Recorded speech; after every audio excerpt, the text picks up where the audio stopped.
গাড়ির কাজ কি আমার আঙ্গুল কাটতে পারবে? আঙ্গুল কাটার আগে এই 6টা জিনিস দিয়ে ট্রাই করে দেখবো। প্রথম নাম্বারে আমাদের কাছে আছে লতি। Here we go. Oh, oh, oh. পুরো 2 টুকরো হয়ে গেছে।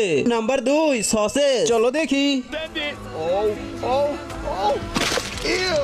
ও ভাই, এটাও তো 2 টুকরো হয়ে গেছে। নাম্বার 3 কলা। চলো। I have a good feeling about this one. Oh. কলা তো ভাই পুরোপুরি 2 ভাগ হয়ে গেল। নাম্বার 4 গাজর। গাজর কিন্তু আমার হাতের থেকে অনেক শক্ত। চলো দেখি। Oh. Dude, ও ভাই, গাজরও 2 খণ্ড হয়ে গেল। নাম্বার 5 শসা। জানি না এটার কি অবস্থা হবে, চলো দেখি। moment of truth. ও ভাই, এটাও 2 খণ্ড হয়ে গেল। নাম্বার অসম্ভব, আমার হাতের আঙ্গুল। ভাই জানি না আমার হাতের আঙ্গুলের এখন কি অবস্থা হবে, চলো দেখি। 3 2 1। এক সাইডে আছে দুধ, অন্য সাইডে আছে মদ। তুমি কি খাবে? যদি তুমি দুধ